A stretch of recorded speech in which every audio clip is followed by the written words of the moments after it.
अब से थोड़ी देर बाद आपको बता दें, चुनाव आयोग की तरफ से देश का अगला उपराष्ट्रपति कौन होगा, उपराष्ट्रपति चुनाव को लेकर तारीखों का ऐलान। Mr. Jyoti, Election Commissioner, and Mr. Rawat, Election Commissioner, are present before you to announce the elections to the office of the Vice President. As all of you know, the term of office of Shri Mohammad Hamid Ansari, Vice President of India, is up to 10th August 2017. An election to fill the vacancy to be caused by the expiration of the term of office of the outgoing Vice President needs to be completed before the expiration of the term of the present incumbent. The law provides that the notification for election may be issued on or as soon as conveniently may be after the 60th day before the expiry of term of the office of the outgoing Vice President.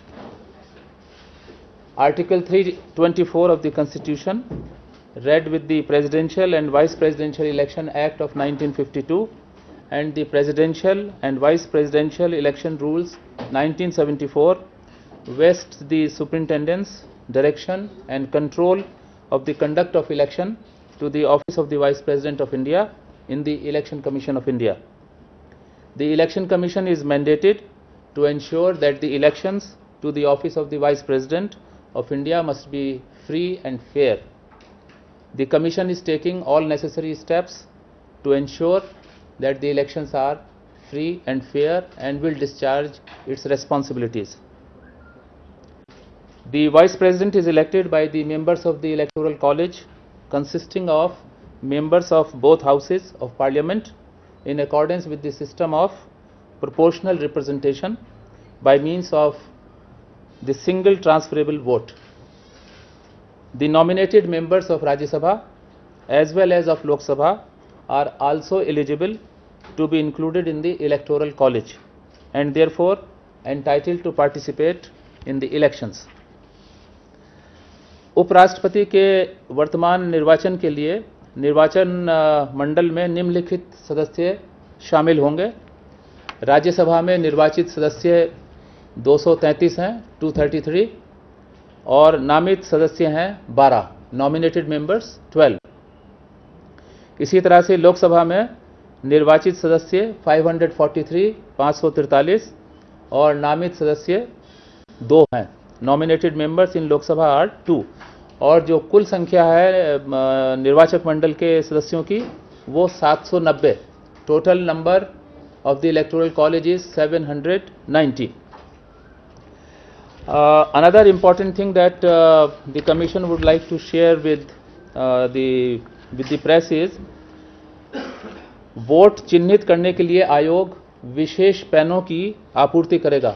Pen, ये pen निर्वाचक को मतदान केंद्र में पदनामित अधिकारी द्वारा तब दिया जाता है जब उसे मतपत्र सौंपा जाता है। निर्वाचकों को मतपत्र केवल इस पेन से ही चिन्हित करना है, ना कि किसी अन्य पेन से। किसी अन्य पेन का प्रयोग करने से मतगणना के समय उपराष्ट्रपतीय निर्वाचन नियम 1974 के नियम 31(1) घ के अंतर्गत मत अवैध हो जाएगा। दूसरा महत्वपूर्ण तथ्य यह है कि संविधान में सुव्यक्त रूप से उपबंधित है कि राष्ट्रपति पद का निर्वाचन गुप्त मतपत्र के द्वारा होगा। उपराष्ट्रपति पद का निर्वाचन गुप्त मत के द्वारा होगा। अतः निर्वाचकों से अपेक्षा की जाती है कि वे निष्ठापूर्वक मत की गोपनीयता को बनाए रखें। इस निर्वाचन में खुले मतदान की कोई अवधारणा नहीं है और उपराष्ट्रपतीय निर्वाचनों के मामले में किसी भी परिस्थिति में किसी के द्वारा भी अपना मतपत्र दिखाना निषिद्ध है। इस संबंध में यह भी स्पष्ट किया जाता है कि राजनीतिक दल अपने संसद सदस्यों तथा विधानसभा, इसमें विधानसभा नहीं है, राजनीतिक दल अपने संसद सदस्यों के मामले में मतदान के बारे में कोई व्हिप जारी नहीं कर सकते हैं। यह भी स्पष्ट किया जाता है कि संबंधित नियमों में ये परिभाषित है कि यदि इस प्रकार की कोई एक्टिविटी की जाती है तो ऐसे मामलों में निर्वाचन याचिका में निर्वाचन को शून्य घोषित किया जा सकता है। The Election Commission, in consultation with the central government, has decided to appoint the Secretary General to the Rajya Sabha, Mr. Shamsher Sharif, as the returning officer for election. निर्वाचन आयोग ने केंद्रीय सरकार के परामर्श से निर्वाचन के लिए राज्यसभा के महासचिव श्री शमशेर शरीफ को रिटर्निंग अधिकारी के रूप में नियुक्त करने का निर्णय लिया है। आयोग ने रिटर्निंग अधिकारी की सहायता के लिए राज्यसभा सचिवालय के अधिकारियों में से सहायक रिटर्निंग अधिकारी भी नियुक्त करने का निर्णय लिया है। In pursuance of subsection 1 of section 4 of the Vice Presidential Election Act 1952, the Election Commission of India has fixed the program for the election to fill the office of the Vice President of India, which I will read in a moment. I would also like to mention that the nomination paper of a candidate must be delivered to the returning officer at New Delhi at the place to be specified by a public notice, and this nomination can be filed either by the candidate or by any of his proposers or seconders between 11 a.m. to 3 p.m. A nomination paper of a candidate has to be subscribed by at least 20 electors as proposers and at least another 20 electors as seconders. An elector can subscribe to only one nomination paper of a candidate, either as proposer or as seconder. The security deposit for the election is rupees 15,000 only, which is required to be made along with the nomination paper. उपराष्ट्रपति निर्वाचन 2017 के लिए आयोग द्वारा बनाए गए निर्वाचक मंडल के सदस्यों की सूची प्रकाशन के पश्चात निर्वाचन आयोग के परिसर में खोले गए काउंटर से 50 रुपये की प्रति कॉपी की दर से उपलब्ध करा दी जाएगी।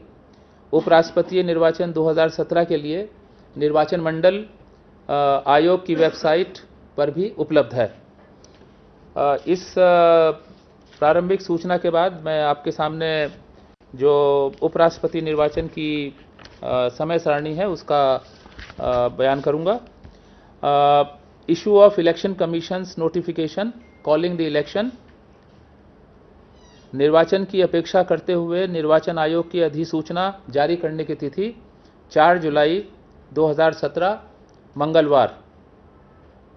Has everybody noted, please? Should I repeat? 4th July. English. Issue of Election Commission's notification calling the election is scheduled on 4th July 2017, and that is Tuesday. Last date of making nominations is 18th July, Tuesday. नाम निर्देशन दाखिल करने की अंतिम तारीख 18 जुलाई 2017 मंगलवार।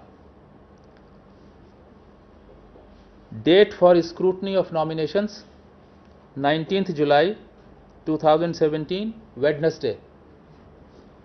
नाम निर्देशनों की समीक्षा की तारीख 19 जुलाई 2017 बुधवार।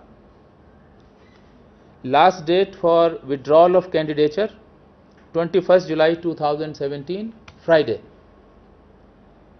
अभ्यर्थाएं वापस लेने की अंतिम तारीख 21 जुलाई 2017 शुक्रवार।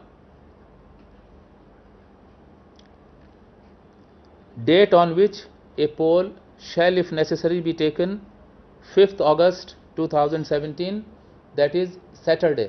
5th August 2017, that is Saturday. जिस दिन यदि आवश्यक हुआ मतदान कराया जाएगा वह तारीख 5 अगस्त 2017 शनिवार। Hours of poll 10 AM to 5 PM. 10 AM to 5 PM. मतदान का समय सुबह 10 बजे से साय 5 बजे तक। Date on which counting, if required, shall be taken is also 5th August 2017, that is Saturday. 5th August Saturday, वह तारीख जिस दिन यदि आवश्यक हुआ तो मतगणना की जाएगी 5 अगस्त 2017 शनिवार। Has everybody noted, please? Thank you very much.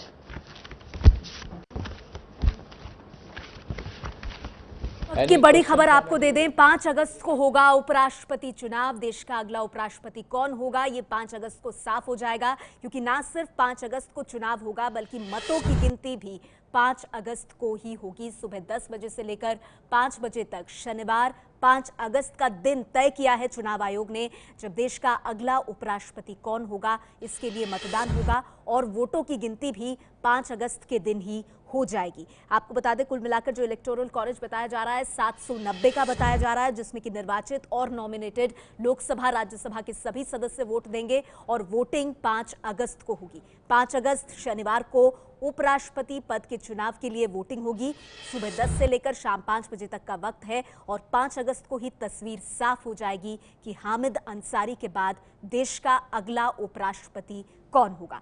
चुनाव आयोग ने ये बड़ी जानकारी दी है और इसके साथ ही ये साफ कर दिया है कि शनिवार का दिन 5 अगस्त का दिन मुकर्रर किया गया है। अधिसूचना उपराष्ट्रपति चुनाव को लेकर 4 जुलाई को जारी की जाएगी। आखिरी तारीख नॉमिनेशन नामांकन फाइल करने की 18 जुलाई है और 5 अगस्त की तारीख तय की गई है जब उपराष्ट्रपति चुनाव होगा। चुनाव आयोग की तरफ से ये साफ कर दिया गया है कि वोटों की गिनती भी 5 अगस्त को ही की जाएगी। सुबह 10 से लेकर 5 बजे तक का वक्त तय किया गया है और जो भी सदस्य इस वोटिंग में हिस्सा लेंगे, जिस भी राजनीतिक पार्टी के हों, कोई भी पार्टी इस चुनाव में व्हिप जारी नहीं कर सकती। ये है एबीपी न्यूज, आपको रखे आगे।